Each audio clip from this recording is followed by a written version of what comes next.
Bienvenidos. Hoy vamos a analizar un argumento bastante provocador sobre por qué los sistemas educativos de todo el mundo parecen fallar. Y la tesis es audaz, ¿eh? Sostiene que el problema no es la falta de dinero ni siquiera las malas políticas, sino algo mucho, mucho más profundo. Vamos a desentrañar esta idea juntos. Para empezar, tenemos que entender la metáfora central, la de Sísifo. Este mito griego es la imagen perfecta del esfuerzo que se siente inútil dentro de la educación moderna. Es ese ciclo interminable de reformas y nuevos planes que, al final, siempre parecen terminar en el mismo punto de partida, como empujar la misma roca montaña arriba una y otra vez. Y aquí está la pregunta que lo cambia todo, el corazón de este análisis. Piénsenlo por un segundo. La propuesta es que el fracaso educativo no se arregla con más presupuesto o mejores leyes, porque la raíz del problema no es política, es una crisis de propósito, una crisis espiritual. Ok, para que esta idea tan grande no se quede en el aire, vamos a aterrizarla con un caso de estudio muy concreto. Nos vamos a meter en el laberinto del sistema educativo argentino que, como veremos, funciona como un espejo de un problema que es global. Empecemos con un dato que es un verdadero puñetazo. En Argentina, un chico o una chica de un entorno acomodado tiene 5 veces más probabilidades de aprender lo mínimo en matemáticas que alguien de un contexto pobre. Y lo más fuerte de esto no es solo la cifra, sino lo que nos dice. Que la desigualdad no es un error del sistema, sino de hecho el motor que lo hace funcionar. Y ese dato, claro, no es un caso aislado. Miren esta tabla. Es un mapa de esa desigualdad. La diferencia entre la capital, la ciudad de Buenos Aires, y una provincia del norte como Chaco es un abismo. El abandono escolar se dispara, los resultados se hunden. En la práctica, no es un solo sistema educativo, son mundos completamente distintos funcionando bajo la misma bandera. Entonces, la pregunta es, ¿cómo sobrevive un sistema tan roto? Pues, a través de un concepto clave que el análisis llama el gran simulacro. Es como un acuerdo silencioso donde todos actúan su papel. Se va a la escuela, se dictan clases, se toman exámenes, pero el objetivo real, el aprendizaje, hace mucho tiempo que desapareció de la ecuación. Y claro, este simulacro tiene su justificación ideológica, la pedagogía de la compasión. La idea, que suena bien, es que por compasión ante los problemas sociales no se puede exigir. Entonces la escuela deja de ser un lugar para empujar los límites del conocimiento y se convierte en un centro de contención. El punto clave aquí es que se cambia la definición de éxito. Ya no es saber, es simplemente tener el título. Muy bien, ahora salimos de Argentina para ampliar la mirada, porque ese caso no es una anomalía, es un síntoma. Si miramos a otros sistemas educativos del mundo, incluso los que parecen opuestos, nos encontramos con las mismas fallas de fondo, aunque se presenten de manera diferente. Esta tabla es como un mapa de los distintos sabores del fracaso. Tienes el modelo estatal, que busca equidad, pero termina en un gran simulacro. Luego el modelo hipermeritocrático, que busca el máximo rendimiento, pero genera un vacío espiritual tremendo. O el de libre mercado, que promete libertad de elección, pero resulta en una sociedad fragmentada. Al final parece que todos los caminos, diseñados solo con lógica humana, llevan a su propio tipo de callejón sin salida. Pensemos en el modelo de excelencia, el de Corea del Sur. En el papel es un éxito rotundo, resultados académicos espectaculares. Pero, ¿a qué costo? El resultado es una presión brutal, una angustia psicológica tremenda y un profundo vacío existencial.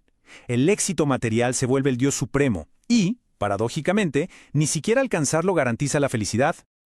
Ahora, vámonos al otro extremo. El modelo de mercado de Estados Unidos. La promesa suena genial, libertad para elegir la mejor escuela. Pero la realidad, según muchos estudios, es otra. Aumenta la segregación, debilita la educación pública y convierte la educación en un producto de consumo, no en un bien común. El resultado es más fragmentación. Y todo esto nos lleva a una pregunta que es casi obligatoria. Si sistemas ideológicamente opuestos, el que busca la equidad, el que busca la excelencia, el que busca la libertad, todos terminan en un fracaso profundo. ¿No será que el problema no está en los detalles de cada sistema, sino en la idea misma de querer diseñar la formación de un ser humano a gran escala? Esa pregunta nos mete de lleno en el corazón del argumento. Ahora vamos a dejar de lado la política educativa por un momento para explorar la raíz filosófica que, según este análisis, explica por qué todos estos intentos están condenados a empujar la roca de Sísifo. Bueno, el diagnóstico es contundente. La causa de todo esto es el agotamiento del proyecto de la modernidad. ¿Qué significa eso? Se refiere a esa gran apuesta de la Ilustración, la idea de que podemos construir un mundo perfecto usando únicamente la razón humana sin necesidad de anclarnos a ninguna verdad o valor superior. La tesis es que ese proyecto simplemente se agotó y nos dejó sin un propósito claro. Para ilustrar ese vacío, el análisis recurre al escritor C.S. Lewis y a esta cita que es, de verdad, demoledora. Lo que Lewis argumentaba es que la educación moderna no solo no forma el carácter, sino que activamente destruye la capacidad de tener un centro moral, lo que él llamaba el pecho. Lewis lo describió como un proceso de 3 pasos, así una receta para lo que llamó la abolición del hombre.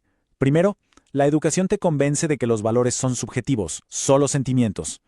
Segundo, esto crea personas sin pecho, es decir, con cabeza, intelecto y estómago, deseos, pero sin corazón, sin una brújula moral.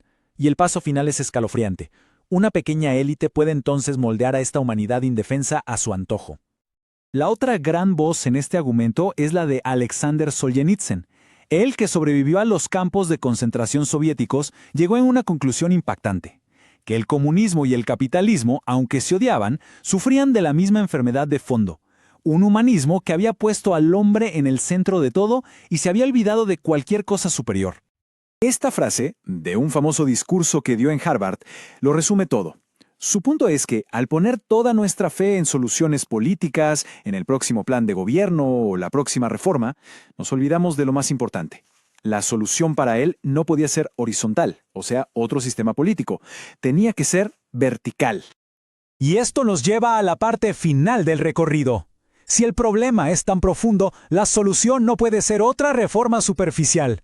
Se trata de un cambio radical de perspectiva, un llamado a mirar en una dirección completamente nueva.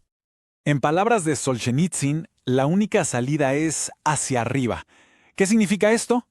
Pues dejar de buscar la respuesta a los lados en un nuevo sistema político, económico, y empezar una reorientación personal y colectiva hacia principios que nos trascienden, hacia un propósito más elevado. Entonces, para dejar las ideas centrales bien claras. Primero, la crisis de la educación no es un problema técnico, es una crisis de propósito. Segundo, todos nuestros sistemas fallan porque se basan en una idea incompleta de lo que es un ser humano. Y por lo tanto, tercero, la solución no es un nuevo plan, sino un giro personal hacia valores trascendentes como la verdad, la bondad y la belleza. Y todo termina con esta metáfora potentísima de C.S. Lewis.